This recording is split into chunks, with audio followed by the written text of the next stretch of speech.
இன்றைக்கு திரு கருணாநிதி அவர்கள் பேர் அண்ணாவில் கண்ட கனவை மாறாக நடந்து கொண்ட காரணத்தினாலே பேர் அண்ணா கண்ட கனவை நனவாக்க வேண்டும் என்ற அடிப்படையிலே நம்முடைய தலைவர் புரட்சி தலைவர் எம்ஜிஆர் அவர்கள் இந்த அண்ணா திமுகவை தொடங்கினார்.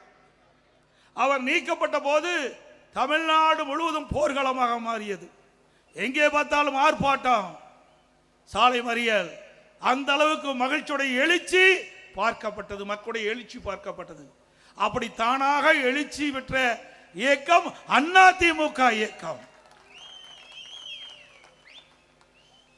அதோடு பொன்விளச்சம்மல் புரட்சி தலைவர் எம்ஜிஆர் அவர்கள் 1972ஆம் ஆண்டு இந்த இயக்கத்தை தோற்றுவித்த பிறகு அவர் சட்டமன்றத்திலே பேசிக் கொண்டிருந்த பொழுது அவருடைய சட்டமன்ற மைக் துண்டிக்கப்பட்டது. அவர் மீது சட்டமன்றத்தில் வைக்கப்பட்டிருக்கின்ற அந்த பேப்பர் வெயிட் அவர் மீது வீசி எரிந்து தாக்கப்பட்டது. சட்டமன்றத்தில் வைக்கப்பட்ட புத்தகங்கள் அவர் மீது வீசி எறிந்து தாக்கப்பட்டது.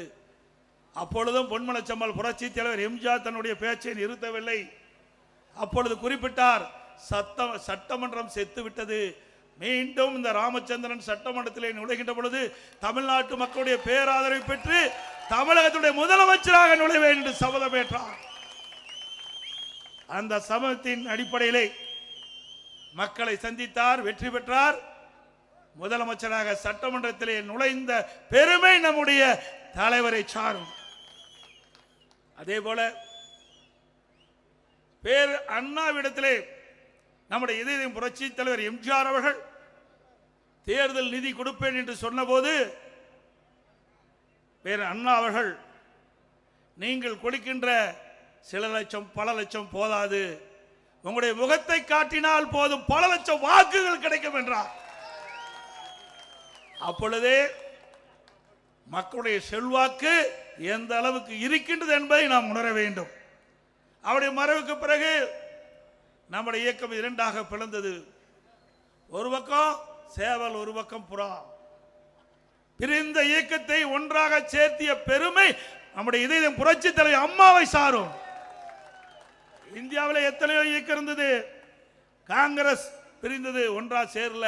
கம்யூனிஸ்ட் பிரிஞ்சது, ஒன்றா சேரல. திமுக பிரிந்தது, ஒன்றாக சேரவில்லை.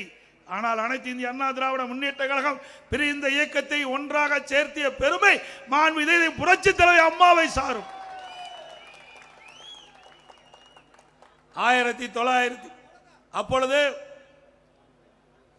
நம்முடைய இதயம் புரட்சி தலைவர் எம்ஜிஆர் அவர்கள் இதயம் புரட்சி தலைவி அம்மாவுக்கு கொள்கை பரப்பு செயலாளராக பொறுப்பை கொடுத்து தமிழ்நாடு முழுவதும் சூறாவளி சுற்றுப்பயணம் செய்து மக்களுடைய செல்வாக்கை பெற்ற தலைவி புரட்சி தலைவி அம்மா. புரட்சி தலைவர் எம்ஜிஆர் அவர்கள் இருக்கின்ற பொழுது அனைத்து இந்திய அண்ணா திராவிட முன்னேற்ற கழகத்தை நிர்வகிக்கக்கூடிய திறமை அம்மாவிடத்தில் இருப்பதாக கண்டு அந்த கொள்கை பரப்பு செயலாளரை கொடுத்து இன்றைக்கு தனக்கு பின்னாலே இந்த இயக்கத்தை கட்டி காக்கக்கூடிய பொறுப்பை அம்மாவிடத்திலே அன்றைய தினமே புரட்சி தலைவர் எம்ஜிஆர் அம்மாவை கண்டுபிடித்து ஒப்படைத்தார்கள். அதுக்கு பிறகு இரண்டாக இயக்கம் பிரிந்தபோது ஒரு பக்கம் புறா, ஒரு பக்கம் சேவல். அம்மா தலைமையிலே நாங்கள் இருந்தோம். சில பேர் திரு ஜானகி அம்மா பக்கம் இருந்தாங்க.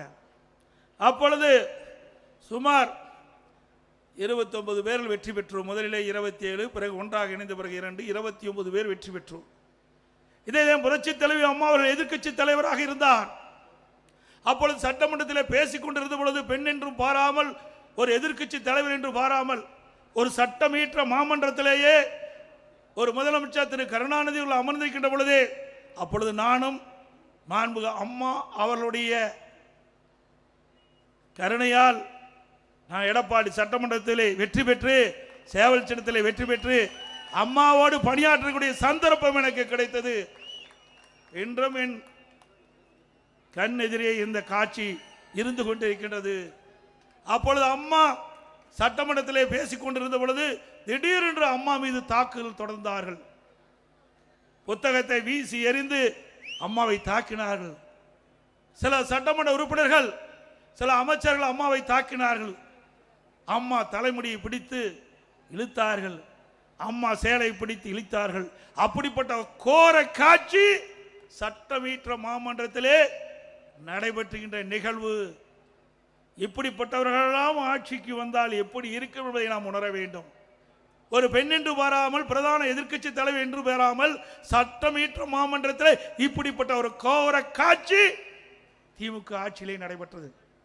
அப்பொழுது நம்முடைய இதயம் புரட்சி தலைவி அம்மா அவர்கள் சபதமேற்றார்கள். மீண்டும் இந்த சட்டமன்றத்துக்கு நுழைகின்ற பொழுது பொதுமக்களை சந்தித்து நியாயம் கேட்டு பொதுமக்கள் ஆதரவோடு நான் வெற்றி பெற்று தமிழகத்தினுடைய முதலமைச்சராக சட்டமன்றத்தில் நுழைவேன் என்று சபதமேற்றார். அதே போல மக்களை சந்தித்தார், நியாயம் கேட்டார், அது இடங்களே வெற்றி பெற்றார். தமிழகத்தினுடைய முதலமைச்சராக சட்டமன்றத்திலே நுழைந்தார். அதுதான் அனைத்து இந்திய அண்ணா திராவிட முன்னேற்ற வரலாறு. அதே போல அம்மா மறைவுக்கு பிறகு எவ்வளவு பிரச்சனையை நாம் சந்தித்தோம். ஒன்றா இரண்டா, இதுவரை பிரச்சனை சந்தித்துக் கொண்டிருக்கின்றோம். பொன்மனச்செம்மல் புரட்சி தலைவர் எம்ஜிஆர் 1972 அக்டோபர் 17 இந்த இயக்கத்தை தோற்றுவித்ததிலிருந்து இன்று வரை அனைத்து இந்திய அண்ணா திராவிட முன்னேற்ற கழகம் பல்வேறு சோதனைகளை சந்தித்துக் கொண்டிருக்கிறது. அத்தனை சோதனைகளும் தவிடுபடியாக்கி அதை வெற்றி படிக்கட்டாக்கி இன்றைக்கு தலை நிமிர்ந்து இருக்கின்ற ஒரே கட்சி அனைத்து இந்திய அண்ணா திராவிட முன்னேற்ற கழக கட்சி. இன்றைக்கு இந்தியாவிலும் சரி தமிழகத்திலும் சரி எத்தனையோ இயக்கங்கள் இருக்கின்றன. எந்த இயக்கத்திற்கு இப்படிப்பட்ட சோதனை வந்தது கிடையாது. பொன்மனச்செம்மல் புரட்சி தலைவர் எம்ஜிஆர் கட்சி ஆரம்பித்தது போதும் அவருக்கு சோதனை. இதே புரட்சி தலைவி அம்மாவர்கள் புரட்சி தலைவர் மறைவுக்கு பிறகு அவர் தலைமை ஏற்று இந்த கட்சியை நடத்த போதும் அவருக்கு சோதனை.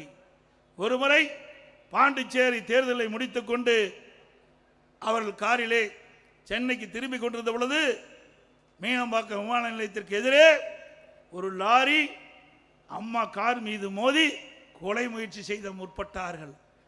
அப்பொழுதும் இறைவனர்களால் தப்பித்து மருத்துவமனை சிகிச்சை பெற்றுக் கொண்டிருந்தார்கள்.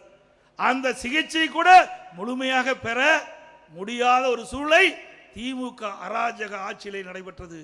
இப்படி நம்முடைய தலைவருக்கு ஏற்பட்ட கொடுமைகள் இன்னல்கள் ஏராளம். அதையெல்லாம் முறியடித்துத்தான் இன்றைக்கு அனைத்து இந்திய அண்ணா திராவிட முன்னேற்ற கழகம் மக்கள் சக்தி படைத்த, மக்கள் செல்வாக்கு படைத்த இயக்கமாக இன்று இருந்து கொண்டிருக்கின்றது.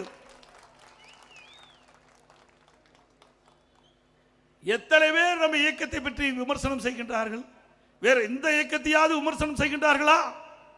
கிராமத்திலே சொல்லுவார்கள், பழுத்த மரத்திலே தான் கல்லடி விழுகும் என்று. மக்கள் செல்வாக்கு படைத்த கட்சி மீதுதான் இன்றைக்கு பல்வேறு வகையிலே இன்றைக்கு அவதூறு பிரச்சாரங்களை செய்து வருகின்றார்கள். வேற எந்த கட்சி பற்றியும் யாரும் நினைப்பதில்லை.